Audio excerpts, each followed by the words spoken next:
Hi Pisces! This is Pisces Hub. Welcome to my channel. So for today's video, gagawa tayo ng weekly reading for Pisces sa araw na ito. Okay, so this reading is for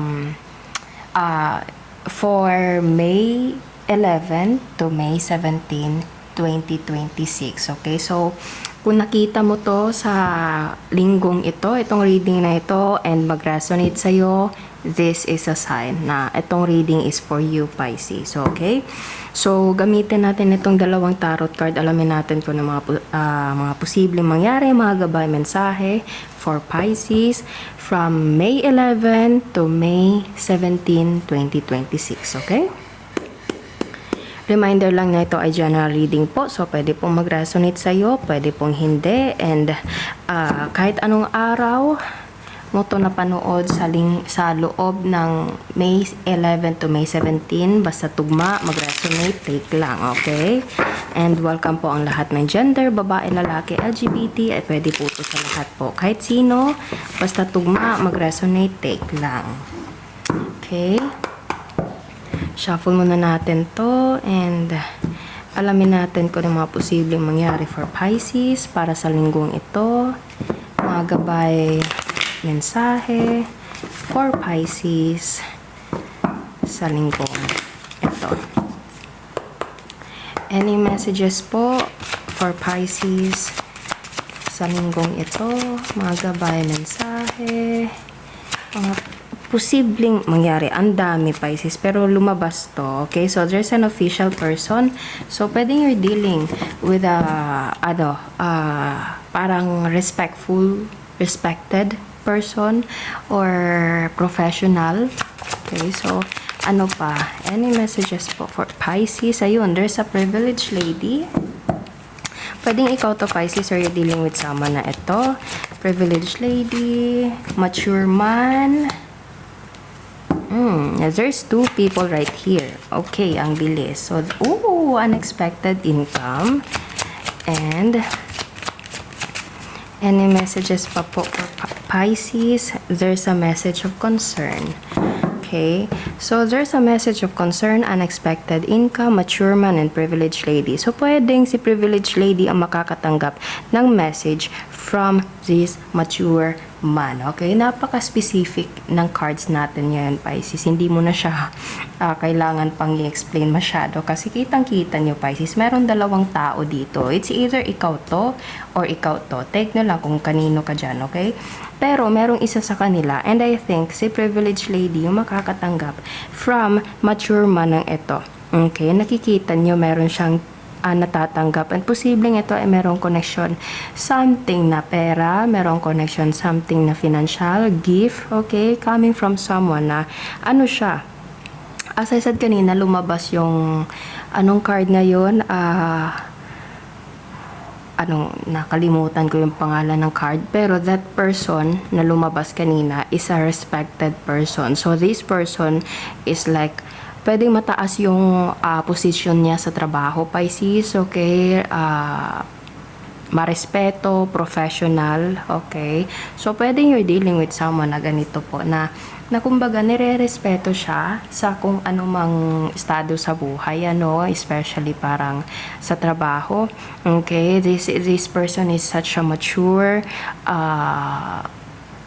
anong tawag nito? Yung parang, siya, pwedeng this person na you're dealing with is way older than you, Pisces, okay? So, this person will give you an unexpected income, and pwede matatanggap po to, Pisces, or pwedeng ikaw yung magbibigay for Pisces po, okay? So, pwedeng this person is a little bit far from you, pwedeng yung trabaho niya o yung ginagawa niya, yung profession niya is pwedeng naglalakbay or nagta-travel kasi meron tayo ditong globe, and this person is matalino, full of wisdom, kasi nakikita niyo meron siyang mga libro dito. So, makikita mo na this person is such like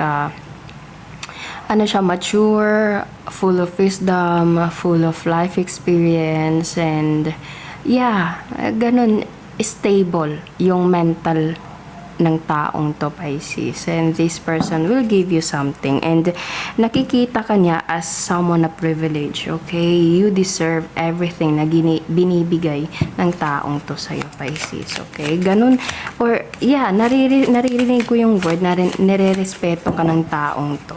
Nire-respeto ka niya. Okay, so pwede to sa lahat. Pwedeng sa love, pwedeng someone na dinidil mo, okay? Pwedeng family member, trabaho, boss, pwede po, okay? Basta medyo may age gap dito, Pisces.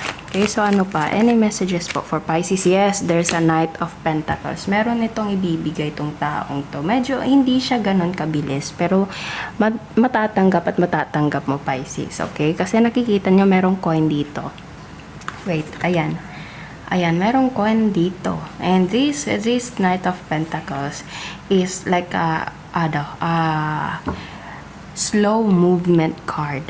Okay? Mabagal pero darating. Okay? So, posibleng yung bagal na yun is merong connection sa trabaho niya, Pisces. Okay? Or kung ano man yung ginagawa niya. Okay? Yung process or anything. Pero matatanggap at matatanggap mo. Yun yung dun. Okay? Medyo mabagal, medyo matagal, pero matatanggap mo. And, ayan o, nakikita nyo, there's a coin and there's a coin. And ito yung matatanggap mo, Pisces. Okay? So, pwedeng you're dealing with the Earth sign, Taurus, Virgo, Capricorn. Kasi meron tayo ditong Pentacle.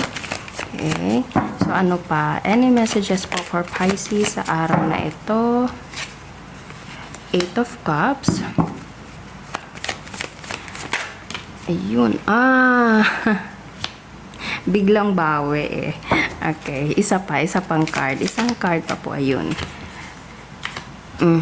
So, this person, pwedeng hindi, medyo medyo may distance kayo ng taong to. Pwedeng physically distant, okay? Kasi, depende siguro sa trabaho niya, Pisces. As I said kanina, medyo malayo itong taong to sa'yo, okay? Or pwedeng emotionally distant, okay? So, pwedeng medyo hindi kayo nag-uusap. Medyo may katagalan din, Pisces, So, as I said kanina, may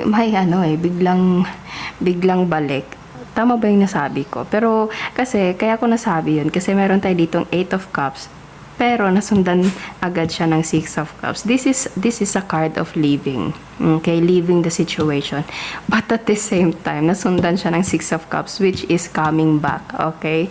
Napapansin nyo, this is like a card na parang someone from the past, okay? And this past person is this one, okay? Na siguro kailangan niya mag-travel, kailangan niyang pumunta sa ibang bansa, pwede pong gano'n, or siguro parang kailangan lang yung gawin para mas magiging mas maayos yung future niyo, okay? Or pwedeng hindi kayo nag-uusap, merong sa inyong dalawa na medyo walang communication, pwede. Okay? Kasi medyo distant. Kung hindi naman, yun nga, parang dahil siguro sa trabaho niya, Pisces, or sa trabaho mo, okay? Take nyo lang kung kanino mag-resonate ito. Medyo matagal. Medyo may katagalan din. Dahil na din siguro sa distant and sa trabaho niya. Siguro yung contract niya is medyo matagal doon, okay? Pero, darating at darating. Magbibigay at magbibigay, okay? For this, coming from this person to you, okay? So, there's a 8 of Cups. Ayaw niya man umalis, pero kailangan mahal ka ng taong to, or this person respect you so much. Kasi yung 8 of Cups dito, Cups is all about emotions, and yung cup niya is napakarami, Pisces, okay? So, yun, ayan nakikita nyo, Pisces, dati yung cup na nandito, walang laman, okay? Pero nung bumalik siya, may mga laman na, Pisces. Ayan, napapansin nyo, merong flower, merong mga leaves na dyan. Etong taong to will come back for you, Pisces. Matagal man, pwedeng dahil siguro sa trabaho or anything, pero magbabalik siya, and pwedeng meron siyang ibibigay, Pisces, and meron siyang iniisip. meron siyang iniisip, Two of Pentacles.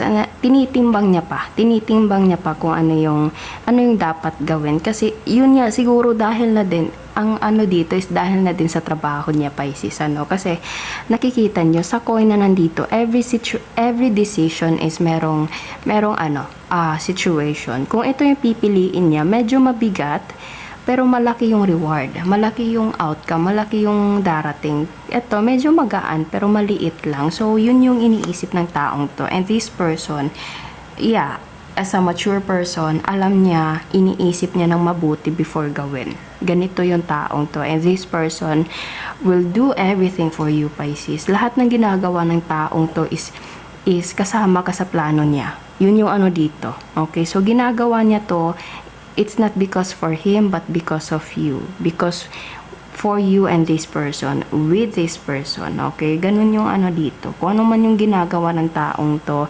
para to sa'yo, para sa inyo. Okay, so, yeah, may magbabalik and this person will give you everything. Nakikita niyo, as I said kanina, yung cup dito, medyo wala talagang laman, pero andun yung cup. Cup is all about emotion. Pero, nung dumating siya, ayan, namumulaklak, may laman, punong-puno, may bouquet, okay? So, yun, napaka-sweet ng taong to. And this person thinks about the future para sa iyo and para sa inyong dalawa or para sa inyo ng pamilya mo. Okay? So, ang sweet lang, ang ganda. Ang ganda. So, pwede you're dealing with the Earth sign, Taurus, Virgo, Capricorn, or Water sign, Pisces, Cancer, Scorpio po. Okay?